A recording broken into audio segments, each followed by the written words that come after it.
Hello and welcome to Tigers by the Fire, a podcast out of Holy Cross High School about World War II discussions and stories. My name is Michael Arvidas. I am here with Jackson Swift. Hello. And Henry Herbert. Hello. And today's episode will be about the experience of marginalized World War II soldiers in the U.S. military. And this is an interesting topic, focus on a couple of different groups, and I'll let the guys kind of explain that. But I think, Jackson, are you leading off the overall kind of theme? The early half of the 20th century was a period of intense discrimination against gay, early LGBTQ groups and African Americans, especially coming off of the World War I. For African American soldiers, a lot of them were targeted for their veteran status, and that caused a general disdain and disillusionment for African American veterans and of a new generation to possible soldiers of a new generation to participate in the U.S. military. And it caused some major civil rights issues, especially with the race riots and Tulsa, Rosewood, and specifically two race riots I'd like to mention were Brisbane and New London, in which African American service members and National Guard were actively targeted by white mobs, and a large quantity of African Americans suffered under the oppression of the Great Depression, which caused a lot of African Americans to lack jobs or opportunities in World War II. Many African Americans hope World War II would change that for them. Yeah, and to your point, for African Americans, the early part of the 20th century, you have Jim Crow laws preventing most legal equalities in the South, and then you have de facto segregation laws in the North. These things all factor into this, and you're right, those race massacres that most students learn about that took place in the 1920s generally were targeted at veterans who had kind of an elevated status, and that really upset white supremacists, and so they were targeted intentionally for that. And that's a really important thing to know, because we're going to see veterans who come home from World War II who are going to use that elevated status to a degree to try and, really facilitate the civil rights movement as it continues later on. I know, Henry, your topic is a little bit different, but explain. Yeah, so before World War II and even World War I, there wasn't really a large discussion about sexuality as a whole. And while there weren't laws necessarily discriminating against homosexual people, simply because the idea of a homosexual person or a heterosexual person was rather new. There weren't many laws that necessarily targeted them, but what we do see is the targeting of homosexual acts. So large scale sodomy laws were commonplace on the state and federal level, as well within the military, as far back as to the Revolutionary War. There were soldiers court-martialed for such acts. But at the same time, during the 1920s, the 30s, within large cities, there were small communities forming of gay and lesbian people who found community within the urban centers of entertainment, nightlife, music, dance, jazz clubs, etc. So at the same time, for the majority of gay and lesbian people, they lived very small lives, just like most Americans did. Most people didn't get to experience big life, big cities. So a lot of their experience was isolated, which is something that I think for both groups will see start to change as these people enter the war. Yeah, and I think to both of your points, the bigger issue at play in the United States and really any of the allied nations is a little bit of hypocrisy, fighting against the Nazis, who are the tyrannical dictators of Europe. And that's not to downplay anything the Nazis did. They were horrible, right? 10 million people died in the Holocaust. They targeted minorities, Jews, homosexuals, people suffering from mental disabilities, handicapped, and they euthanized all manner of people. And so you're fighting against that group, yet at home, as you said, there were anti homosexual laws in the United States, mostly in state levels, and depending on the state, could depend on the severity. Some states didn't even acknowledge that it existed, so it varied from time to time. On race, you have issues again, state by state, and across much of the country, you have people who feel like second-class citizens because of race, or people who feel like they cannot properly live their life in full view of everyone else for fear of possibly getting put into an asylum or getting castrated and things to that nature. So I think that when talking about the entering of gay and lesbian people within the military, we have to discuss the psychiatric aspect to the larger discussion about sexuality. So at the time there was a diverging school of thought about mental illness, and largely homosexuality was seen as a mental illness.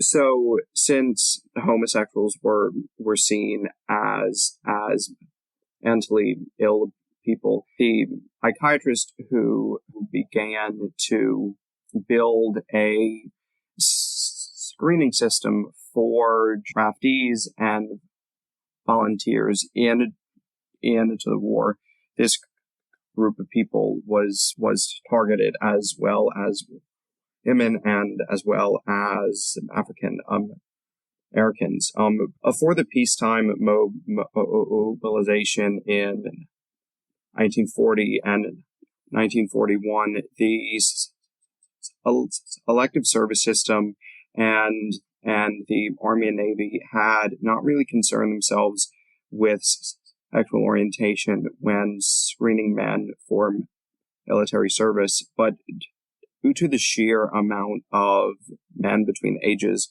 of 21 and 35 who registered for the draft in October of 1940, these elective service officials felt free to set strict qualification standards for those entering the service.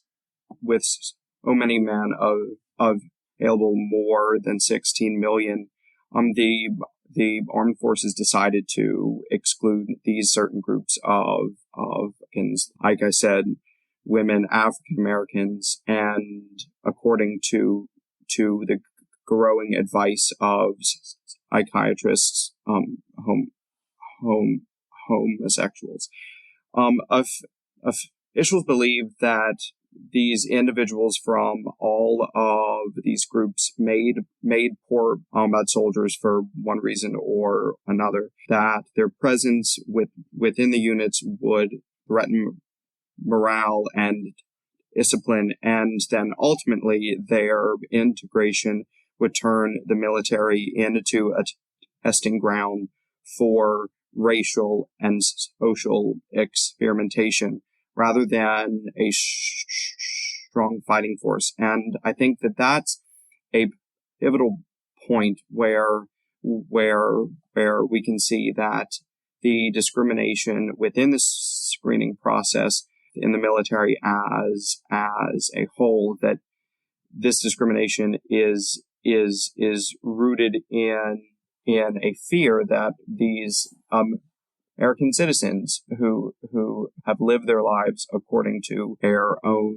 communities, their own experiences, would be able to challenge these norms. And I think that Jackson can speak more about what that means for African American soldiers. After World War I, plenty of African American veterans came in, but the general consensus of, despite their bravery in the participation of the war, they fell back into the view of a lot of American officers and generals as being disloyal, lazy, and ill-prepared fighting force, unsuitable for combat.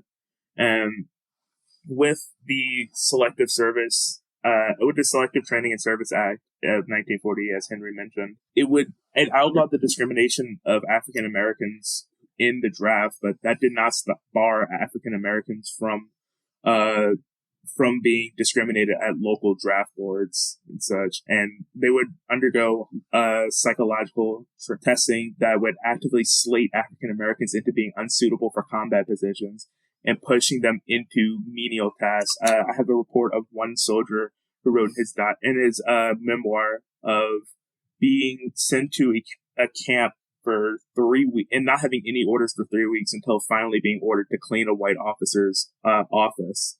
African Americans began to be distrustful of the American push against fascism and the racism abroad, which sparked a lot of disdain, especially amongst the home front in the civil rights movement.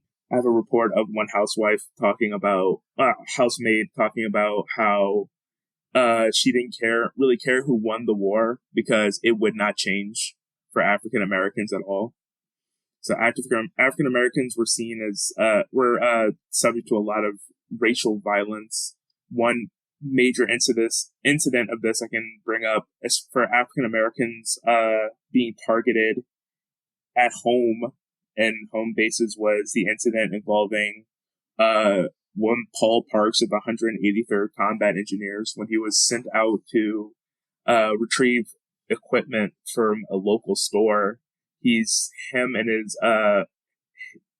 to hide under a truck as he saw some of the people he was sent with be beaten by the local store owners, and one of them was eventually killed. So African Americans soldiers, despite being in uniform, despite laying down, being willing to fight for the country, were still subjects of a lot of the torment that they had seen in World War One and after World War One. Especially talking about the treatment of African American soldiers who were stationed abroad.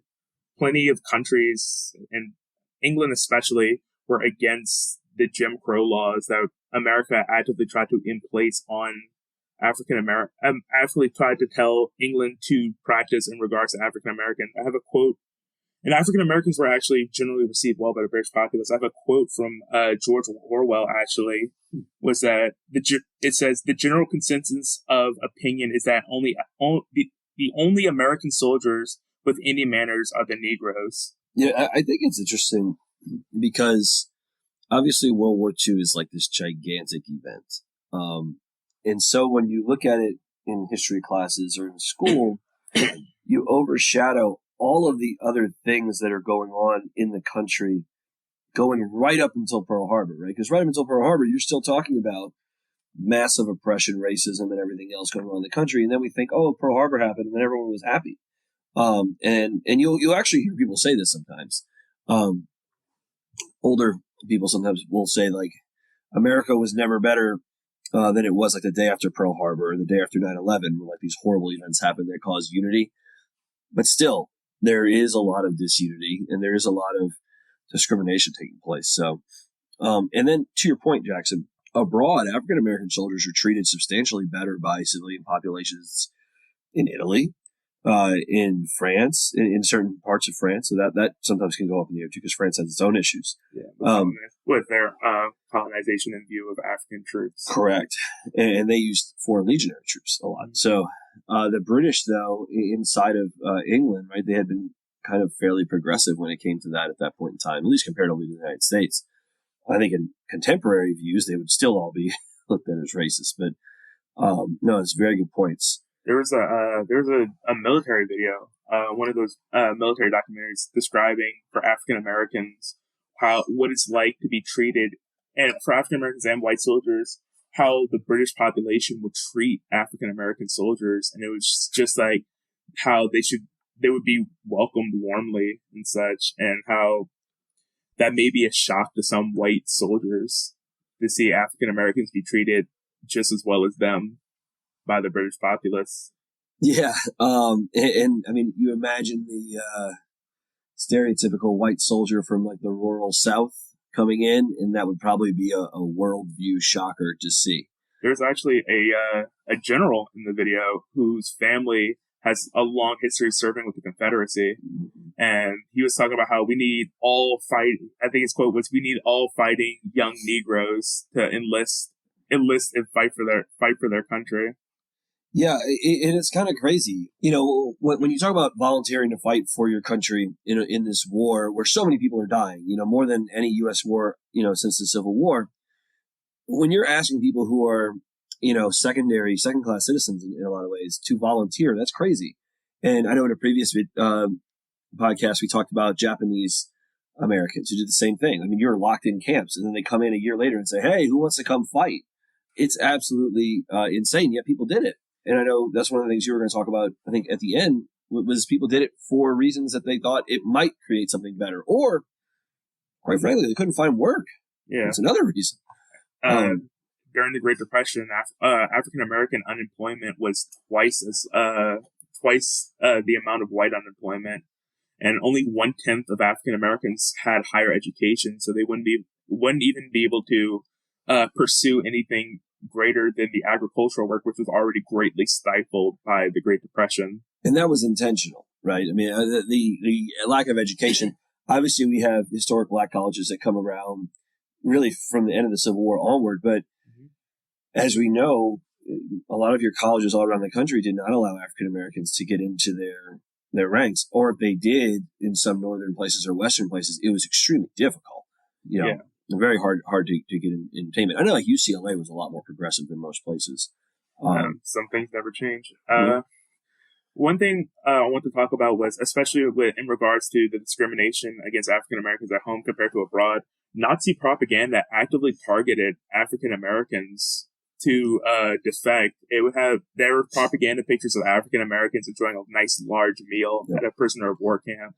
Or there was one talking about how these African Americans want to go to church in a church in Brooklyn, but it was a white church and they were actively kicked out.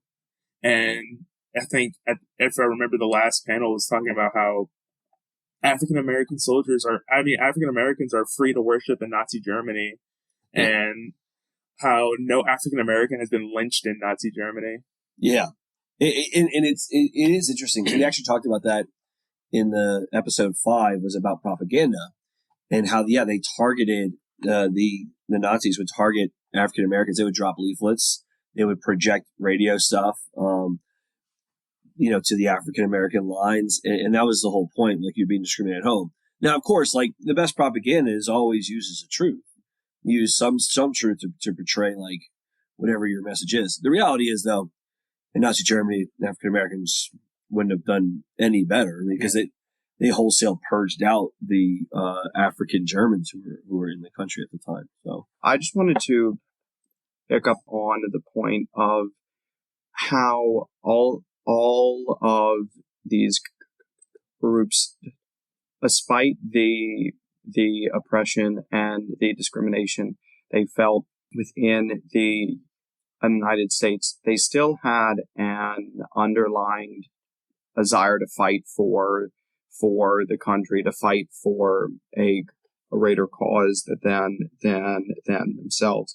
For homosexual people, there by 1942, there was already a distinctive and targeted psychiatric screening system to weed homosexual people out of the military. This became a widely known fact within small gay communities. Charles Rowland, who was a 25-year-old man drafted in Phoenix, Arizona, said that he, quote, knew an awful lot of gay people, but nobody, with one exception, ever considered not serving. we were not about to be deprived the privilege of serving our country in a time of great national emergency. I think that this just goes to show the utteral spirit that was within the nation. I think also influenced by American propaganda, of course.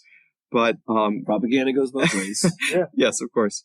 But I just think it's fascinating to see that, despite facing being discharged from these drafts, if one was found out to be homosexual, that these people were still willing to enlist and join. And going off of that, there was a large scale effort to either openly admit that one was homosexual within these drafts, or to try to hide the fact. And I think that this is an interesting contrast to the way that African Americans were oppressed. Obviously, you can't necessarily see someone's sexual orientation a way that you can see the color of their skin, but these eye-catching reading processes really targeted the effeminate characteristics and stereotypes of homosexual men, and then off of that, these more effeminate qualities, even down to physical characteristics such as arrow shoulders, which is so absurd. I think now that just because a man had arrow shoulders, that he could be discharged from the evaluation as gay is just preposterous.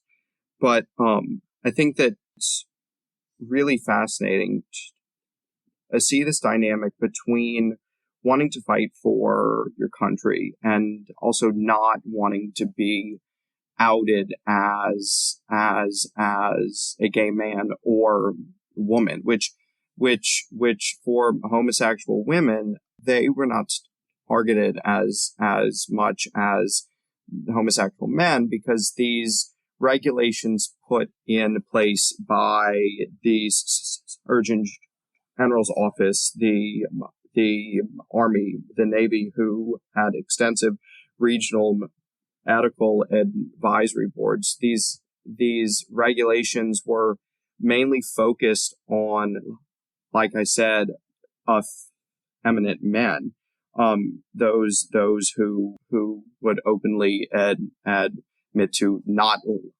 liking women, or blatantly saying that they like men. These markers that board examiners, over 30,000 across the country at 600 different medical and advisory boards. These regulations didn't necessarily apply to women well when they're looking for more feminine characteristics, and there is a double standard here too, that the more masculine stereotypes of lesbian women were actually looked for within the recruitment of women later within the war effort to be able to perform these more physically demanding tasks. I think that it's a very complex and interesting dynamic between this want to help your country, but also not destroy your life within the process, because many of these people who were discharged, they faced extreme rejection both back home within their public and private lives. There was a regulation that after the war, employers could discover these discharges due to homosexuality through a man's draft record, and this was used extensively to deny employment both to homosexual people as well as other deemed mentally unfit. Henry, to your point, I think one of the interesting parts that you brought up is that there's a balance, right? There's a balance of how much danger do you want to put yourself in just to be put in mortal danger, and it's a very hard decision for a lot of people to make. And that's why I think it's good that you guys kind of combine these two topics, because for African Americans, there's a similar danger there. I'm sure there's a feeling that you might just as likely be shot by an American as a German at a certain point in time. And especially with African American units being commanded by majority white officers. That is something that created a lot of uneasy tensions. Now, look, sometimes it worked out. There are a lot of other times where it didn't. And it just honestly, as we've kind of learned throughout our historical journeys together, history is never absolute in any of those fashions. So, Henry kind of gave me a perfect setup to talk about the WWII campaign. The Victory Abroad, Victory Abroad, Victory at Home campaign was a campaign to help African Americans to push to join in the military, hoping that them fighting against the Axis would help legitimize their fight against American racism and discrimination, and for the civil rights movement. And a lot of it was headed by, existed especially during the racial massacres at home, as notably the one in Harlem in the 1943 Detroit racial massacre. It was a way for African Americans to kind of come together and pursue what they're fighting for, to harken back to what W.E.B. Du Bois wrote about after World War I, when he talked about the crisis, and in his papers about specifically the crisis in regards to how African Americans should enlist in the army to fight for democracy, to help legitimize African Americans, the African American struggle in America as an American struggle, and should be dealt with as an American struggle. WWII campaign, it pushed a lot of African Americans to join the military. It came about a lot of racial riots abroad, including, as previously mentioned, there was the killing of African American soldiers, and one notable event of that was the Bamber Bridge, the Bamber Bridge battle, in which African American soldiers were killed, had a fight with the 38th U.S. military police company at Bamber Bridge, England. It led to the killing of one African American soldier and the court-martialing of, I believe, 39 African American soldiers, even though it was found that the military police were the primary aggressing force, and they actively escalated the situation. So events like that, as well as there's an event of the killing of 2 African American soldiers in the French army camp by U.S. military police. The events like this sparked an outrage and a waning of support, especially both abroad and ashore. So abroad and at home. So the WWII campaign would kind of try to make the fight for African Americans seem like it's for a greater purpose, for a greater good. If we win the war abroad, then we can win the war at home. And I think it's so very important because, and look, I think the cynic, if you're a cynic, you're going to look at it and say, well, the civil rights movement it wasn't really successful right after the war, but it was in a lot of ways. I mean, the military is desegregated within 5 years. Yeah, Executive Order 991, if I believe. Jackie Robinson enters Major League Baseball. People are like, oh, it's just sports. It was the main sport. It was the main American outlook, and he was discharged from the army because of segregation, because of arguing about different policies, and he got dishonorably discharged. And so he, ends the color barrier in, America's pastime, if you will. And that creates a whole lot of conversation. But I think we don't always look at how close Brown v. Board of Education is. Yeah. it's a decade, 10 years. I mean, that's the aftermath of this. A lot of veterans who are serving in the war are the people at the rallies at Brown v. Board of Education and other major landmark civil rights cases during the civil rights era. A lot of those African Americans served in the military. Mm-hmm. And while it took a lot of African Americans some time to get GI Bill money, because people don't forget about the fact that GI Bill money just somehow didn't make it out to some African American communities. Some people did get it, and they went to school, and they went to law school, and they became lawyers in the civil rights movement, because the civil rights movement, as we find out, the pop culture version is MLK gives a speech, says he has a dream, and everybody's happy, but that's not the reality. The reality is staggered court cases over time, protest movements in all these major cities over time. Student groups joining. Student groups. It was similar to the abolition movements, where it was like a massive converting of groups of people and finding different pockets of society. Correct. Where like college students, upper class white people, college students, a lot of middle class white women were there to be converted. Religious groups were to be converted to the civil rights movement. So similar to that, it was a lot of slow conversions that happened, and a lot of legal work with the NAACP. Mm-hmm. And then you factor in cultural, just the implementation of radio, records, TV, and everything else, and just more exposure equals change, I think, in a lot of ways. So, very good. What else you guys have? I was going to talk about Executive Order 8802. Good. It's a great one. I found sources saying it came from the result of a threat by Asa Randolph, mm-hmm. A civil rights leader, to march on the national capital with 100,000 African Americans. I have a quote from his call to march. It's to American Negroes, it is the denial of jobs in government's defense projects. It is racial discrimination in government departments. It is widespread Jim Crowism in the armed forces of the nation. While billions of taxpayer money are being sent for war weapons, Negro workers are being turned away from the gates of factories, mines, and mills, and being flatly told nothing doing. Some employers refuse to give Negro jobs when they are without union cards, and some unions refuse Negro workers union cards when they are without jobs.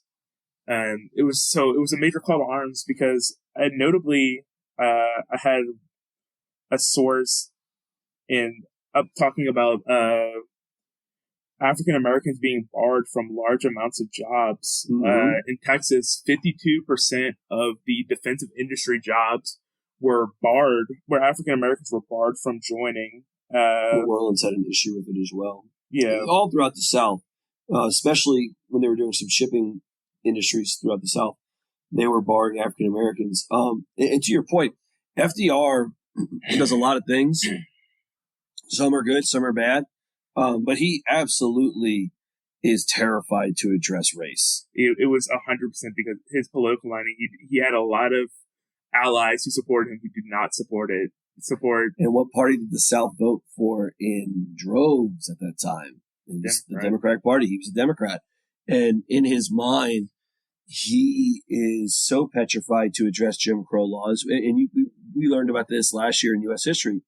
In the mid-30s, his wife criticizes him for not addressing Jim Crow laws, and gives a speech in Alabama, of all places, where that is, I think that's the fever pitch of that Jim Crow South. And he just is so, and I don't think it's that he doesn't believe it should be done. He just, I think, politically thinks it's a lost cause. But this executive order changes that. Yeah, but a lot of the executive order didn't. So I found this statistic. It was 52% were barred from the defensive industry in Texas. 82% were barred from the defensive industry in Michigan. African Americans were barred for 82% of the jobs in the defensive industry in Michigan, 84% of the jobs in the defensive industry in Ohio, and 94% of the jobs in the defensive industry in Indiana. So despite the executive order, a lot of African Americans were still being barred, and it's because there was a lot of discrimination on the local level, which the federal government couldn't really take care of with the implementation of the because it always goes to the states. It always goes to the states. So the Fair Employment Practice Committee wasn't really able. They had very little power to affect these discrimination, and especially later, the federal government didn't have a lot of power to fight against the discrimination in the drafting process, because it was all done at the local level. And the other thing, that executive order, when it fully kicks in, is like mid 43. And so you do see an increase in hiring of minorities and women. It affected women a lot more, I think, than people realize. But manufacturing by late 44, early 45 begins to decrease as the war begins to wind down. And at that point, who do you think gets laid off first? Women and minorities. And so that becomes the bigger issue at play. No, that's a very good point. Now, the thing about that executive order that I think is really important is it's not the first time that a president's done this, where they've included African Americans on a massive executive order. Like, Lincoln did that, the Emancipation Proclamation, which actually gave African Americans, they recruited regiments off of that in the Civil War. But it's the first time in the 20th century that a president has required at least equal employment. And after it's over, the expectation, I think, is that it continues. Yeah. And that's where the fight becomes. And I think a lot can be said about Harry Truman for a lot of different things. But he ultimately desegregates the military on that. And it's a really important step in the country when you do that to the military, which at the time was a massive organization, still is today. And a massive breeding ground of discrimination, especially in places like the Marine Corps. They were the last group. Yeah, they were the last group who were willing to let African Americans join. And even when they did, it was incredibly menial tasks, such as working on trucks and staying in fortresses. Correct.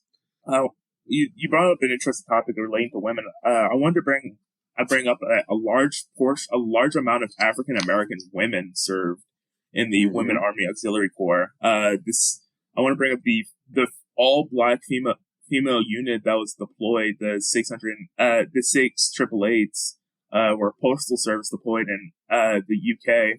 And their job was to bring soldiers their news, and a lot of their job wasn't exactly as safe as it would sound, because when they were deployed near the end of the war, Germany had developed the V1 rocket and were shooting them at England constantly, and they go wherever. Yeah, so they were in danger, but they took their job with a lot of pride, and that would later become a major spark in the women's suffrage movement of the 60s. And so well, not suffrage, they could already vote, but sorry. Women, the feminist movement, women equality movement, which, even today, I think we still see that, some people still argue that, depending on what statistic you look at, women are paid slightly less than men for the same jobs. And so you still have people fighting for that. But after the war, after World War I, right, women essentially they just lost their jobs. Yeah. After World War II, a lot of women kept working. And I always think, like, my grandma was like that. Like, she worked because my grandpa went off to war, and she just kept working until she literally couldn't work anymore. And she liked to work, which is crazy, because now everybody's like, yeah, hey, how was work? I hate work. It's kind of interesting in that regard. Henry, do you have anything? Yeah.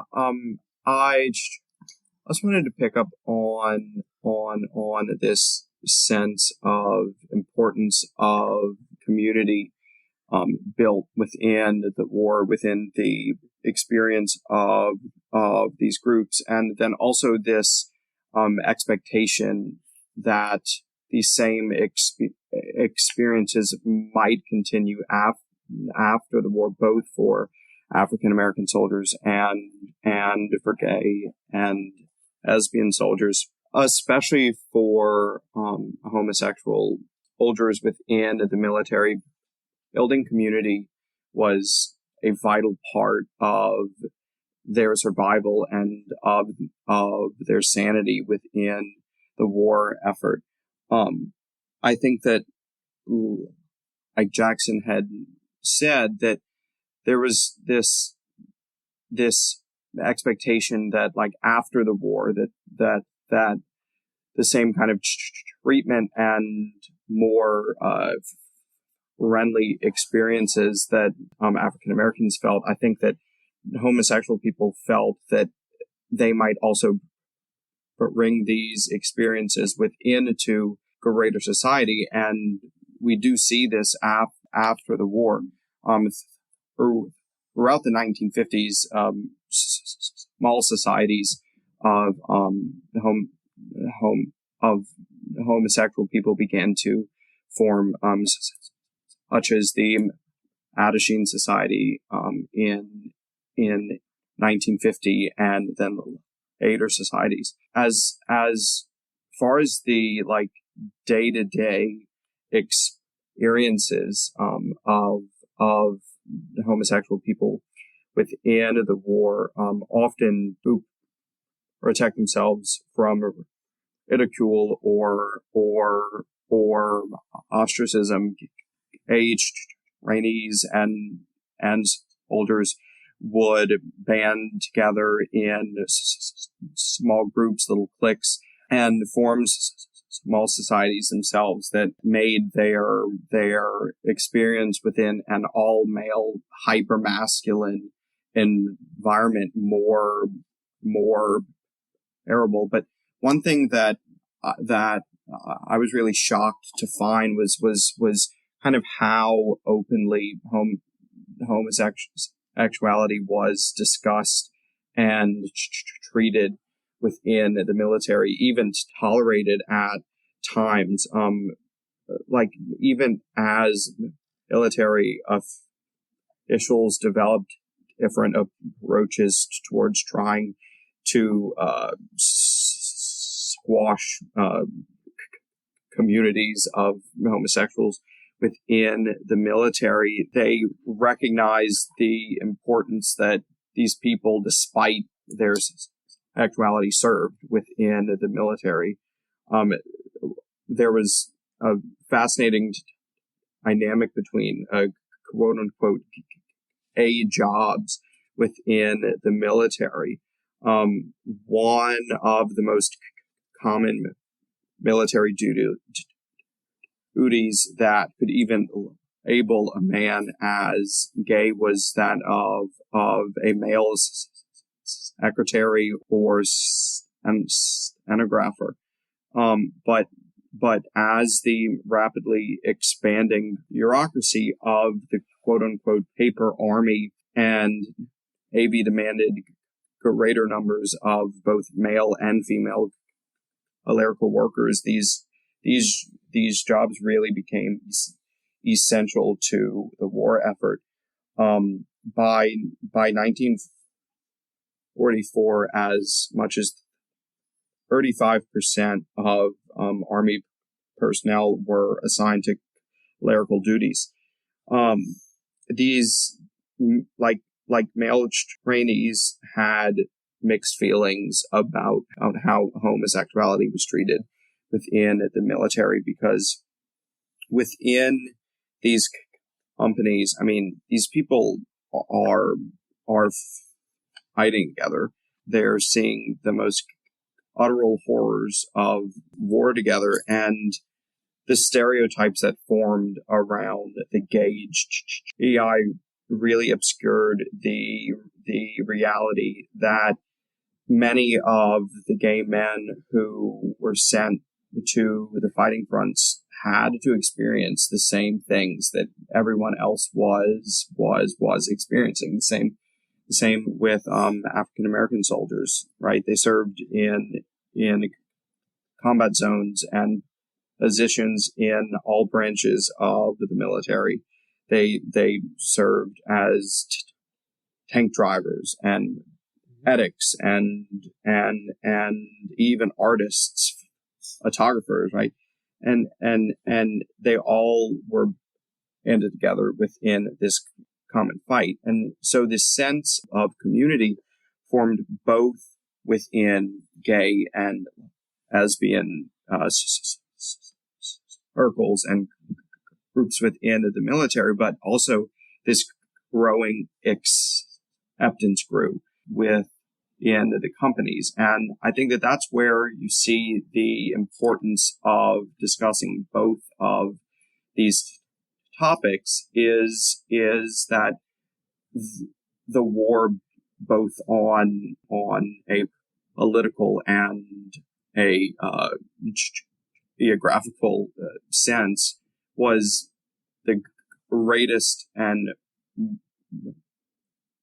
most impactful event within human history, right?